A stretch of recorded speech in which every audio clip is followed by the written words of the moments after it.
বা আরো বার হবে কিন্তু। তো আরো 3-4টা বের হয়েছে, আরেকদিনও খাইছিলাম। আর এই যে বালিগুলো এখানে রাখছে না, আরো যাওয়াই যায় না। যে গরম পড়ছে, ডোগা কাটলে আরো ভালো হয়।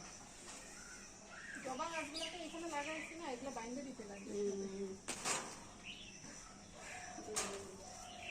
তো বন্ধুরা, এই যে চলে এলাম বাগানে, চলে এলাম একটু কুমড়ার ডগা কাটতে। যা গরম পড়ে গেছে, এখন আর মাছ, মাংস, ডিম কিছুই খেতে ভালো লাগছে না। সেই জন্য ভাবলাম আজকে একটু মিষ্টি কুমড়ার ডগা হয়েছে এখানে, এর আগে একদিন কেটে নিয়েছিলাম। তো আজকে ভাবলাম আরেকটা আছে, আরো 2-3টা কেটে নিই। এটা দিয়ে কাঁঠালের বিচি দিয়ে, আলু টালু দিয়ে, ডালের গুঁড়ি দিয়ে পাতলা ঝোল করব। আর এই গরমের মধ্যে কিন্তু একটু এই পাতলা হালকা ঝোল খেতেই বেশি ভালো লাগে। আর ডিম তো এখন খাওয়াই যায় না, এত গরম।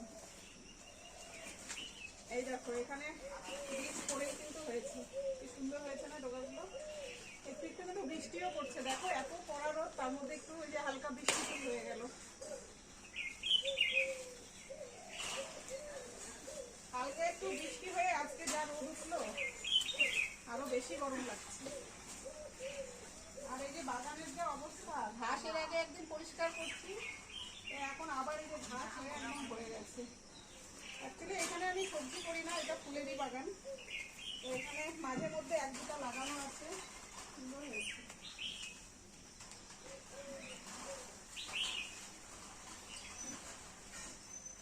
কেটে নিয়ে আর কথা, এই দেখো হয়ে যাবে, থেকে আরো হবে, করে আবার 1 সপ্তাহ করে আবার কাটা যাবে।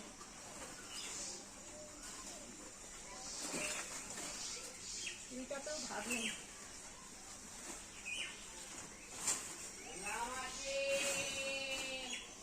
এত জঙ্গল হয়ে গেছে, ফুল গাছগুলো আর দেখা যাচ্ছে না এত জঙ্গলের জন্য।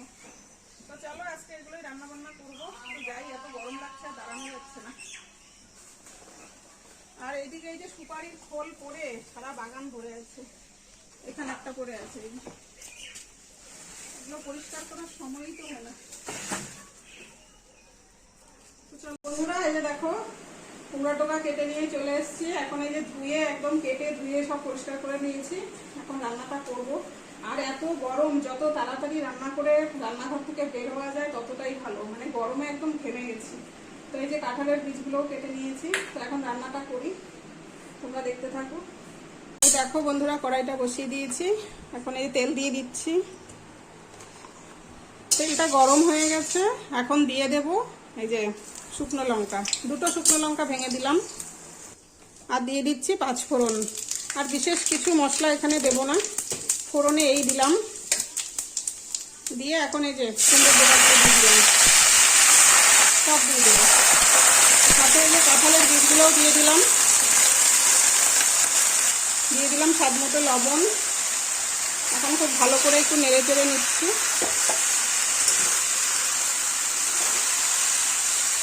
এখন একটা ঢাকনা দিয়ে ঢেকে কিছুক্ষণ হতে দেব, একটু কমে যাবে, তারপর বাদবাকি মশলা দেব।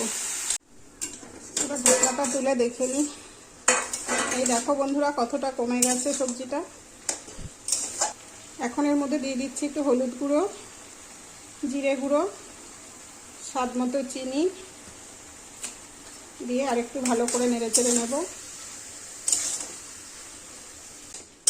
এই দেখো সব কিছু কিন্তু মোটামুটি খুব ভালো করে সেদ্ধ হয়ে গেছে। এখন আমি এর মধ্যে দিয়ে দিচ্ছি কয়েকটা ডালের বড়ি, ভেজে রেখেছিলাম আমি আগে থেকে, সেগুলো দিয়ে দিলাম।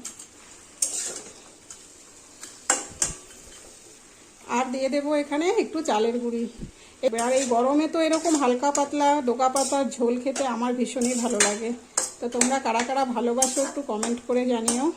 এখন এই যে এর মধ্যে পরিমাণ মতো জল দিয়ে দিচ্ছি। ঝোলটা কিন্তু খুব বেশি একদম টেলটেলে পাতলাও হবে না, আবার খুব একদম থকথকে ঘনও হবে না, মিডিয়াম করেই কিন্তু আমি ঝোলটা রাখবো। একদম যে যেরকম ঝোল খাবেন আপনারা কিন্তু ঠিক সেভাবেই ঝোলটা রাখবেন। এখন বেশ কিছুক্ষণ কিন্তু আমি এই ঝোলটা ফুটিয়ে নেব। এই দেখো বন্ধুরা, কি সুন্দরভাবে হয়ে গেছে কিন্তু ঝোলটা আমার। সব কিছু খুব ভালো করে সেদ্ধও হয়ে গেছে। এই যে আলুগুলো দেখুন একদম গলে গেছে। এর মধ্যে আর কিন্তু কিছুই দেওয়ার নেই। আমার কিন্তু কুমড়ার ডোকার ঝোল একদম রেডি। তোমরা কিন্তু একদম এভাবে বাড়িতে একবার ট্রাই করবে, এভাবে করে খেয়ে দেখবে, খেতে কিন্তু খুবই ভালো হয়। আর এই গরমের সময় তো এই হালকা পাতলা কম মশলা দিয়ে রান্না বেশি ভালো লাগে খেতে। তো দেখো আমার হয়ে গেছে, এখন আমি ঢেলে নেব। তো এই দেখো বন্ধুরা, আমার কিন্তু কুমড়ার ডোকার ঝোল একদম রেডি। তো দেখতে কেমন হয়েছে অবশ্যই তোমরা কমেন্ট করে জানাবে। এই দেখো একদম সবুজ সবুজ হয়েছে। আর আমার কিন্তু একটু যে কোনো শাক পাতা একটু সবুজ খেতেই বেশি ভালো লাগে, দেখতেও ভালো লাগে। তো তোমাদের কাছে রেসিপিটি কেমন লাগলো? যদি ভালো লেগে থাকে লাইক কমেন্ট শেয়ার করবে, আর পেজটিকে ফলো করবে। আর ইউটিউব থেকে যারা দেখছো তোমরা কিন্তু আমার চ্যানেলটাকে সাবস্ক্রাইব করে সাথে থাকবে।